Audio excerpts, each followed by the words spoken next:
Assalamualaikum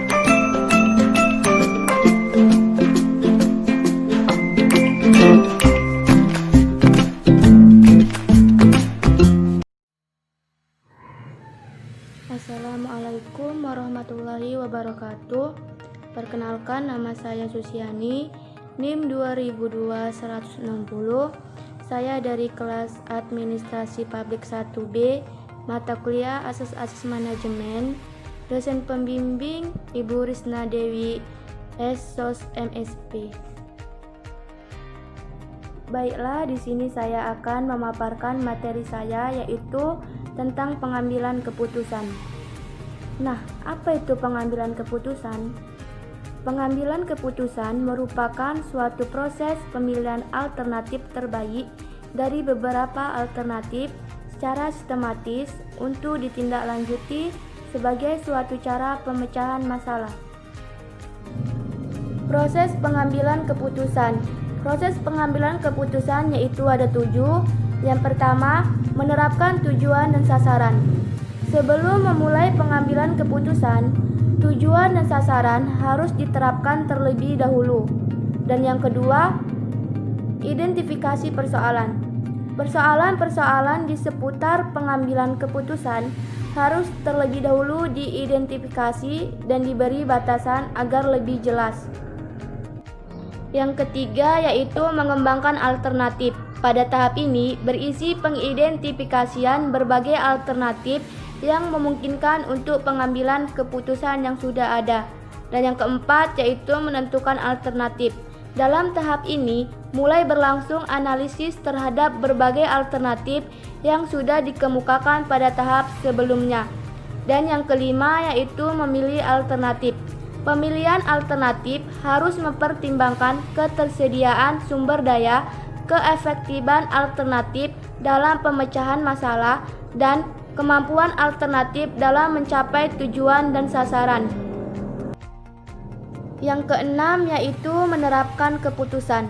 Keputusan itu sendiri merupakan abstraksi, sedangkan baik atau tidaknya baru dapat dilihat dari pelaksanaannya. Dan yang ketujuh yaitu pengendalian dan evaluasi. Pengendalian dan evaluasi bertujuan untuk menjaga agar pelaksanaan keputusan tersebut sesuai dengan yang sudah diterapkan.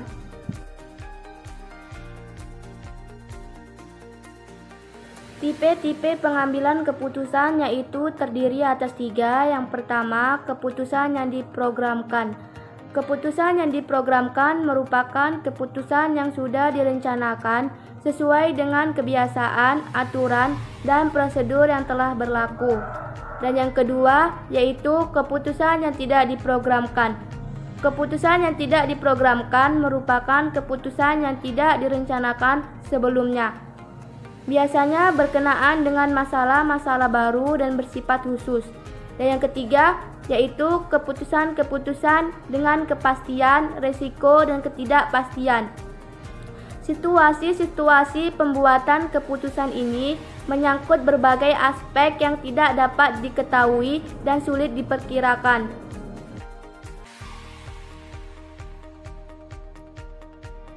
Teknik pengambilan keputusan terdiri atas 3. Yang pertama, operational risk atau riset operasi, yaitu penggunaan metode saintifik dalam analisa dan pemecahan persoalan atau masalah.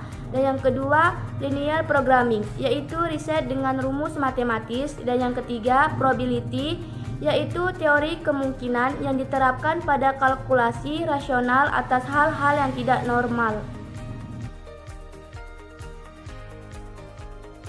Fase pengambilan keputusan yaitu ada 3. Yang pertama, aktivitas inteligensia, yaitu suatu proses kreatif untuk menemukan kondisi yang mengharuskan keputusan dipilih atau tidaknya. Kedua, aktivitas desain, yaitu untuk mencapai tujuan, menemukan metode, mengembangkan metode, dan menganalisa tindakan yang dilakukan.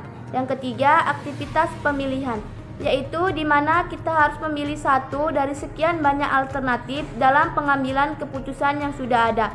Pemilihan ini mendasar pada kriteria yang sudah diterapkan.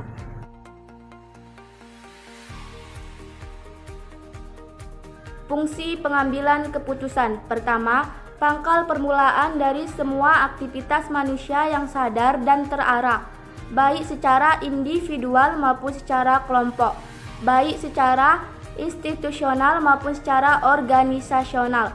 Yang kedua, sesuatu yang bersifat futuristik, artinya menyangkut dengan masa depan yang akan datang, di mana efeknya berlangsung cukup lama.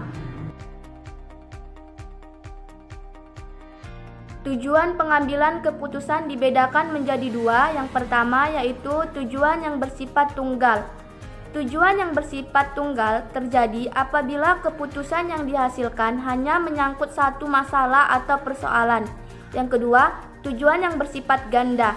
Tujuan yang bersifat ganda terjadi apabila keputusan yang dihasilkan menyangkut lebih dari satu masalah atau persoalan.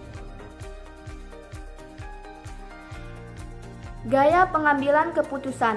Gaya pengambilan keputusan itu terdiri atas 4. Yang pertama, rasional.